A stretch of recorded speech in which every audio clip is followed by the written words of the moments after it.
Sometimes, the hardest part of the journey isn't the mountain you climb or the challenge you face. It's the journey itself. The greatest rewards aren't the trophies we bring home, but the person we become in the process. And the hardest journeys lead to the most extraordinary places.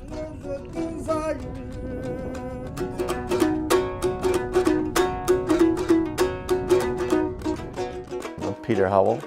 I live here in Montana. I can't wait to see the country. That's the biggest thing. I think it's going to be absolutely awesome. It's one of my worries right now is overpacking and underpacking, and making it so that I'm on the horseback. I don't know if we're all have our gear on us on the whole time on the horse. I don't know if they have pack horses for us. I don't know. I don't know how we're packing guns on this trip. I don't know how we're doing anything. So the good news is that we have Dustin, and he's our little mule, I think, and he can pretty much handle it. And that's what we're going to have to do. We'll have to load him up if all else fails. That's my plan anyhow. I'm Barrett Sims. I'm from Lewisburg, Tennessee. I'm the Southern Liaison from MTNTOUGH. My name is Dustin Diefendorfer, and I'm the CEO at MTNTOUGH. So I know Peter Howell through our work over the last few years with Sauer, and I've known Barrett Sims since the early days of MTNTOUGH. He was one of our first customers in the OG batch of guys that signed up for our original preseason prep program. It is a big moment in MTNTOUGH history. MTNTOUGH, in the beginning, we chose the Ibex as our company logo. The Ibex is known as the toughest animal on planet Earth. Yeah, so we're heading down to Schnee's. Schnee's is our FFL here in Bozeman. So we're headed to the store. For this hunt with SIG, we are using their new sawtooth rifle. So it's the SIG sawtooth cross. So that's a cross rifle, but it has the proof barrel in it. And then it's in the long action calibers in 7 PRC. So it'll be a really nice light mountain gun with that proof barrel. That'll be extremely accurate. So we're gonna meet Peter down here and do our FFL paperwork and get these guns picked up, and then they'll go to Peter's shop after that. He's kind of a wizard at gunsmithing, so Peter's gonna mount the scopes and get the guns all ready to go before we head to the range to get them sighted in. You should be about 3/10 high, but we'll find out. All right, ready? We'll definitely come left. Bring it left, 1/10.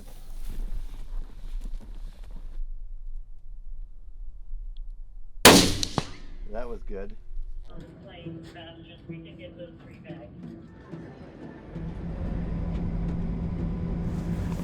All right, so quick travel update here. What's the watch say? 21 hours. We've been traveling for 21 hours. We are still stuck in Denver. Even with 21 hours of travel, we've had one event after the next. We were supposed to go Denver to Istanbul to Bishkek, Kyrgyzstan. Super direct, a couple direct flights, but we missed the Istanbul connection. So they had us stay the night in Denver so that we could wake up and go to Newark, New Jersey, and then into Dubai. We thought we were gonna make it to camp just 24 hours late on that plan. So we went for it, checked in, but Got to boarding. we got all the way to boarding. They paged us on the intercom, and for some reason, whatever reason it is, we can't take our guns into Dubai right now. So we thought it was kind of game over, but this awesome guy named Fred built us a whole new ticket. So now we're going to Frankfurt, Germany, here in a couple hours. Germany to Istanbul, then Istanbul to Bishkek. We'll land in Bishkek at 1 in the morning, and that will put us just around 24 hours late from our original plan if all goes well. We'll see what happens here. We have a long ways to go. We're only in Denver, Colorado, coming out of Montana. We're gonna make it. It's just perseverance now.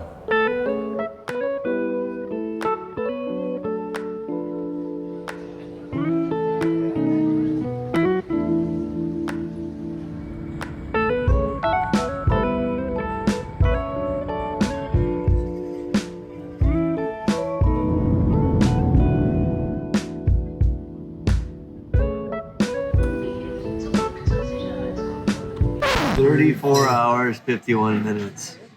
Every time we look, it's 51 minutes. 34 hours and 51 minutes of travel. We've officially done 2 flights, and none of them have worked for the next place to go. Stuck in Germany. We're stuck in Germany now. And we weren't invited here.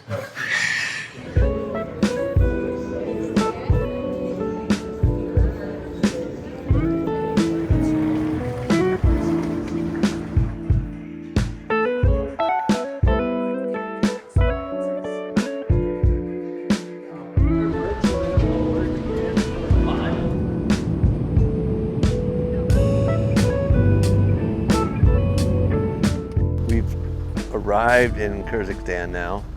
It's been 56 hours and 48 minutes of travel. We only got 3 bags in, so we are currently sitting without guns, without cots, bedrolls, food, tripods, guns. Did I say guns already? Guns. But they have a way, in theory, of getting stuff to us tomorrow, which we're on a quick drive right now. We're headed from the airport 10 hours south or west, I don't know what direction we're going, into the mountains.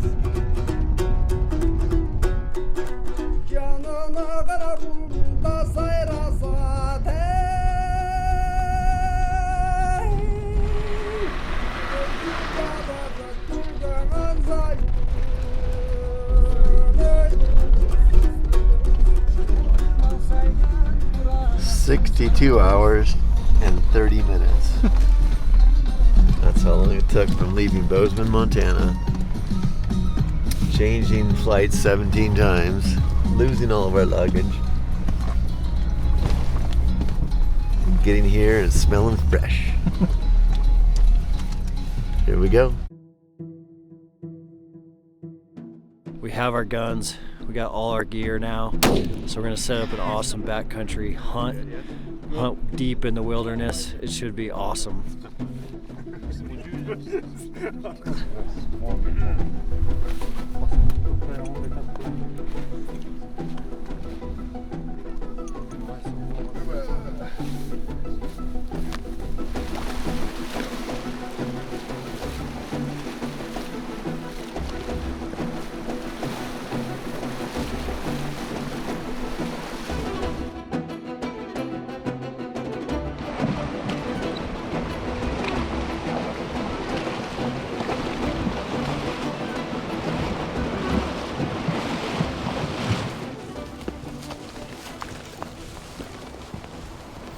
Here we are at camp.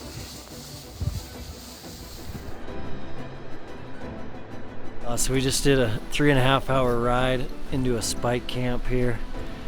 We're gonna throw up some tents, but there's this old cabin with just a stud Marco Polo up on the roof.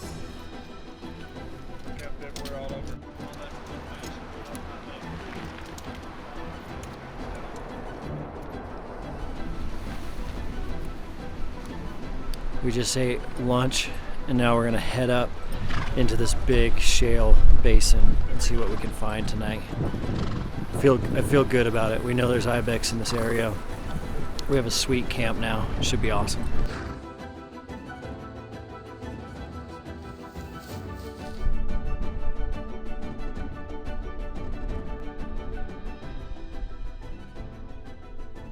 That bottom one's big. It's got that big curl. Yeah. 2150, I'll set it on it.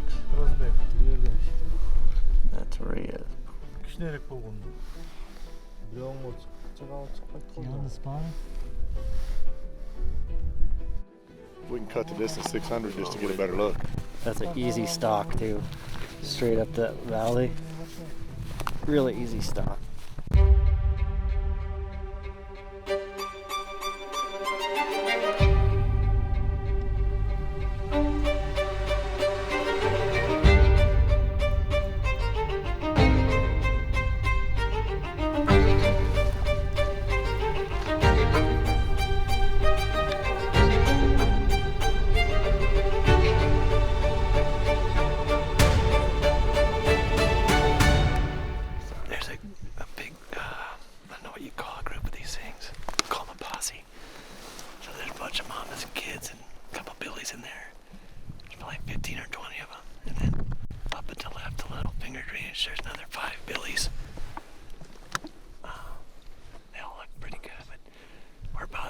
yards out right now, which is right in Dustin's comfort zone.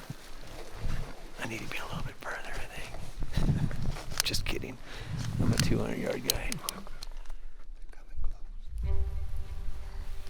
But we still have not determined who's going to shoot first. Next thing you know, they're telling me, go get in the gun next to Dustin. I'm like, oh no, this is going to be a 3-2-1 deal. And then sure enough, in Russian, he translates to us. He's like, 3-2-1, okay? I'm like, oh. And now there's like 20 Ibex that are just milling about there. And all of a sudden, there's another Russian dude that's crammed in. But now there's 4 of us. So we're all crammed in, and he's going like this. 5. No, yes, no, no, yes. And then, you know, the animals move, and then it's like, no, yes, no, yes, no. And we're like, and I'm like, Dustin, you know which one you're supposed to shoot? He's like, the yes one? I don't know where I'm supposed to shoot right now.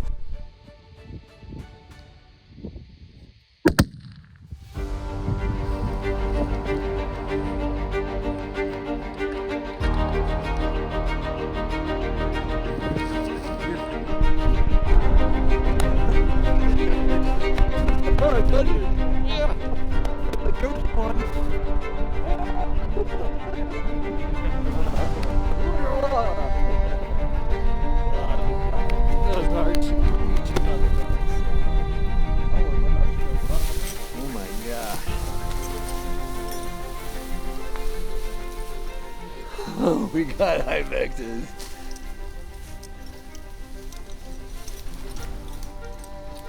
Holy smokes.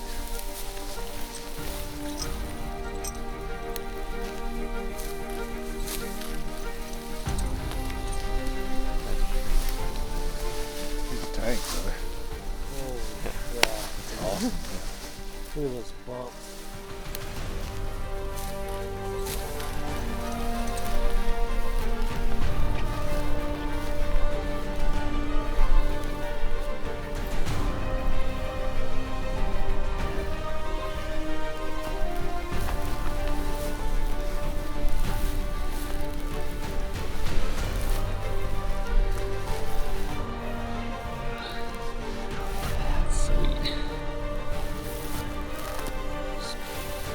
Oh, they're soft, huh?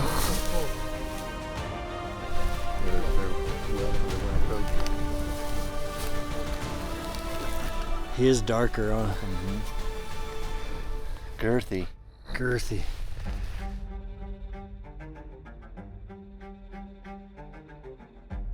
That's the biggest thing I think that all of us kind of got lost in thought was all the horses around the country. Every time you turn around somewhere else, you'd be riding them in a valley and you run into a herd of horses. Chinese culture, they sent warriors to go find these horses over the years to find, because they heard about this Kyrgyzstan horse and they knew that it was just like, they likened it to like a dragon strength. And they knew that, you know, these things had way more heart than what they had in their herd system that they were running around in Asia. So they sent like a warriors team out to go find these horses, capture them and bring them back and then breed them into their herd base.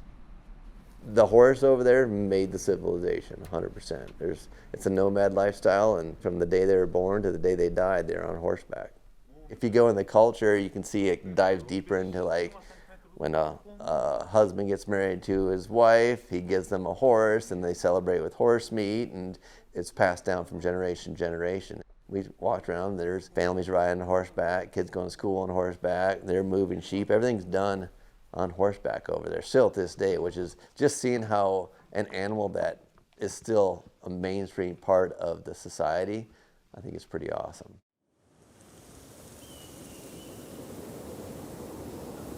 We're setting up for our second big hunting day today. We're gonna head out this morning and try to find Barrett, a ram. Peter and I did score yesterday, so we had an amazing evening hunt on day one.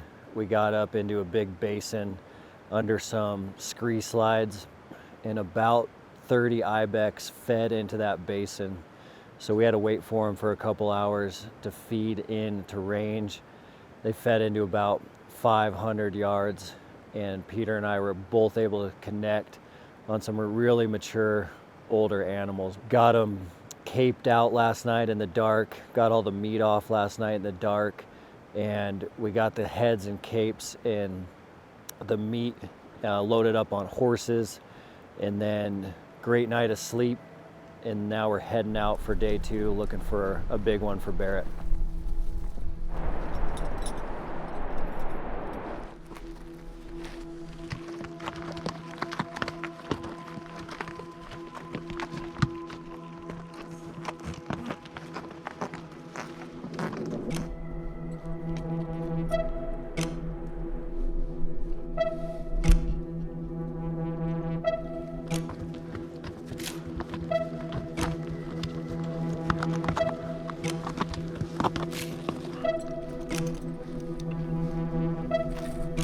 We're a long way up from the river.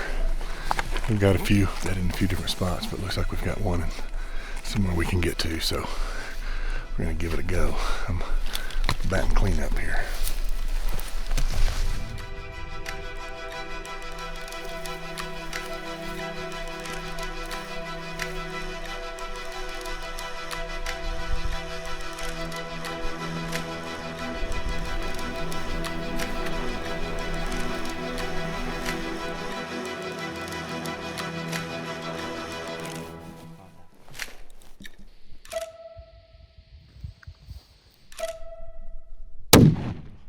Yes! Yes! Good girl! I did!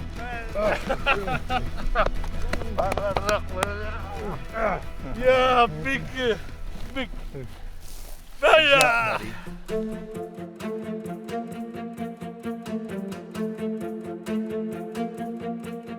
Adversity comes in all forms, and often not what you're planning or training for.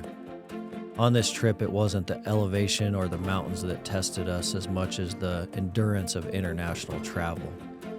But true mental toughness requires that we adapt and overcome whatever the challenge, whether that's an ice plunge or a 16-hour plane ride that ends with a lost gun or lost baggage. Our mindset dictates how we respond.